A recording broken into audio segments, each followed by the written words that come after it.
recién hacía una referencia que obviamente no es casual que las políticas criminales en relación al coronavirus esté siendo ejecutada por gobiernos de derecha, ¿no? Ya sabemos que tienen un componente criminal los gobiernos de derecha.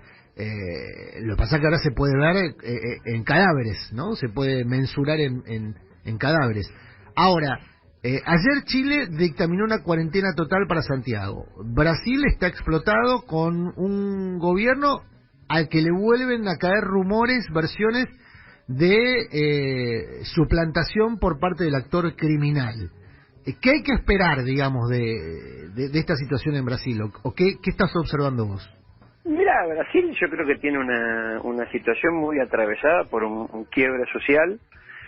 Ese quiebre social claramente está expresado en la situación política de Brasil hoy, que primero tiene una supuesta pelea al interior del establishment, digamos, de la élite brasileña, que fue la que llevó a Bolsonaro al gobierno y que ahora no se quiere hacer cargo, como alguien que soltó un perro y mordió un chico.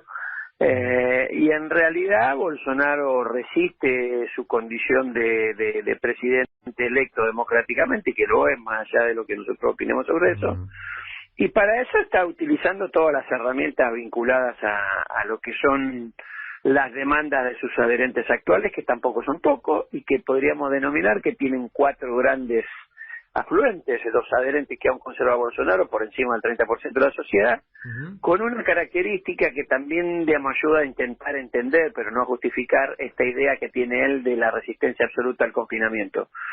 La militancia política de apoyo a Bolsonaro está totalmente movilizada y el hecho de decretar el confinamiento implicaría para él una situación de debilitamiento político permanente.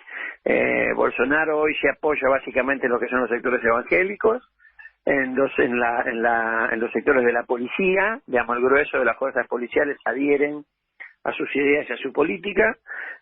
Gran parte de la base de las Fuerzas Armadas, digamos, la oficialidad de menor grado, la oficialidad joven de las Fuerzas Armadas, y todo lo que se conoce como el mundo favelado, digamos, la gente de los barrios más marginales de Brasil, históricamente despreciada por la dirigencia política de Brasil, digamos, que algunos han denominado, a mi criterio, con buena medida, la esclavocracia brasileña, y que solamente en tiempos de Lula ha tenido algún nivel de interpelación y de participación política, y esto hace que Bolsonaro siga teniendo niveles de adhesión y siga teniendo niveles de justificación política para llevar adelante su plan.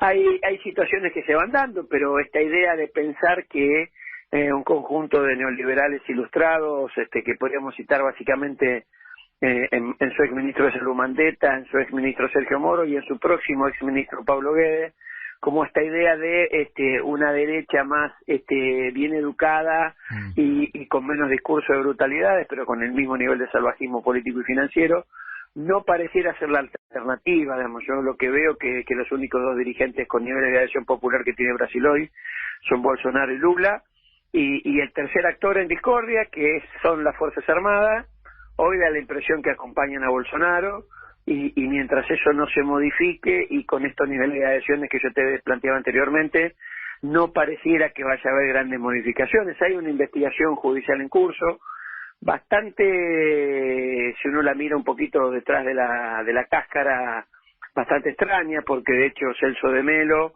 que es el decano de la Corte Suprema del Superior Tribunal de Justicia de Brasil, que sería algo así como nuestra Corte Suprema, es un señor que viene de tiempos inmemoriales, es la flor y nata del establishment brasileño, un señor de 75 años que está a punto de jubilarse y que ha tratado de armar esta idea de acusación a Bolsonaro, básicamente para poder ponerla en su currículum en el momento de su jubilación. Es quien está planteando esta investigación que se lleva adelante.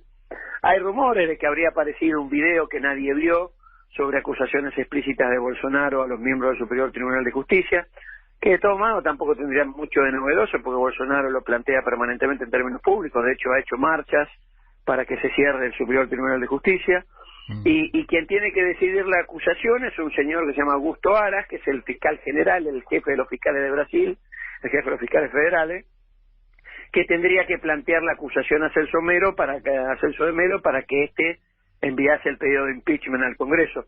todo este procedimiento, sobre todo cuando Augusto Aras está tratando de ser nominado en reemplazo de Celso Melo en la Corte Suprema.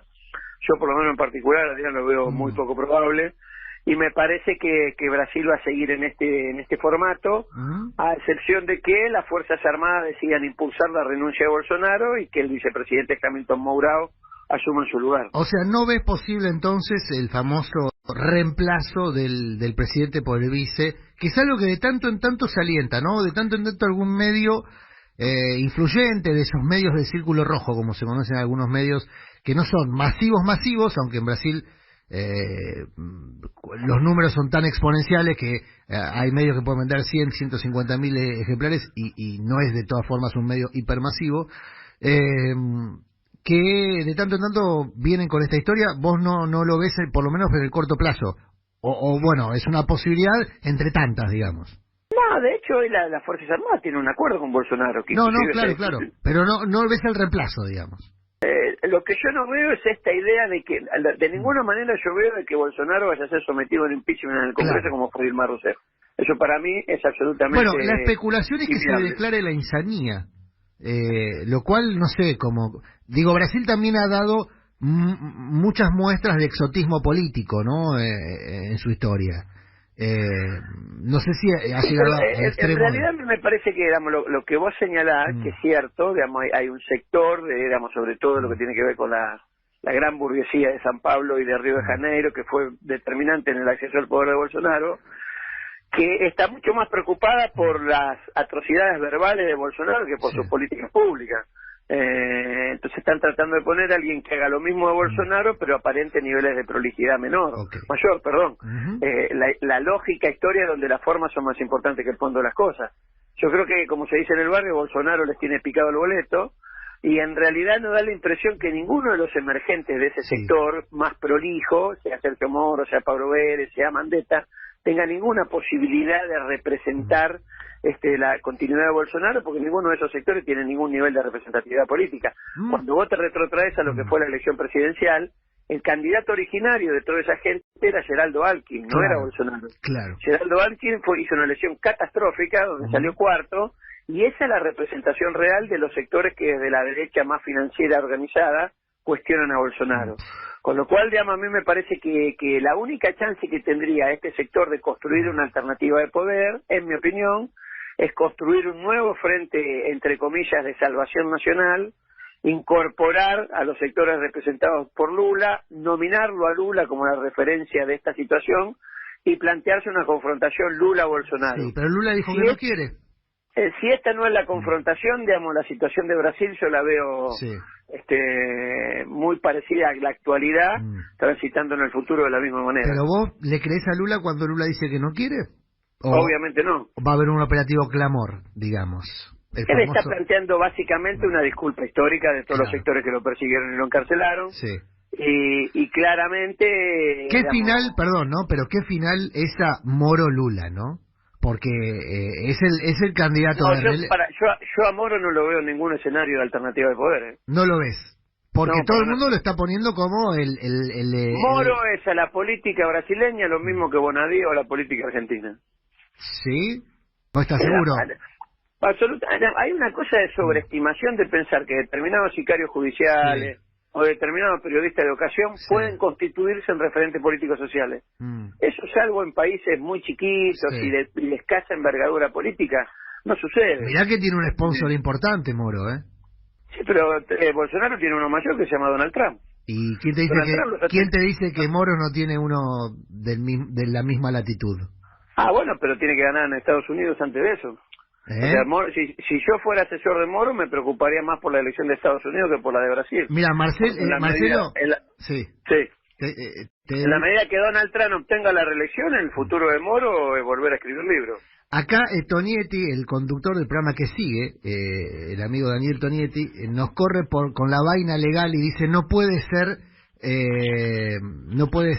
candidato Lula por cuestiones legales. Hoy no puede ser candidato. Por eso nos corre por la vaina legal. Es cierto, yo creo que el derecho es nada más que una prolongación de la política y creo que no tiene ninguna autonomía, ni conceptual, ni política. Se hará lo necesario si es necesario, diría un viejo profesor mío. Bueno, muy bien. Marcelo, fue un hit la semana pasada tu despedida con una anécdota musicalizada. Acá musicalizamos todo. Atención con la anécdota que me anticipó, pero no me contó, sobre un viaje a dónde, Marce, querido. A Letonia, en el 2015 se hacía una reunión de la Asamblea Parlamentaria Euro-Latinoamericana. Porque Marcelo conoce el mundo de verdad, no es que lo leyó en los libros, sí. Lo caminó. ¿Dónde queda Letonia? Ubicación geográfica. Ubicación geográfica, al borde del mar Báltico, en el noreste europeo, en el límite con Rusia y en lo que se conoce como los 3 países bálticos, que son Letonia, Estonia y Lituania.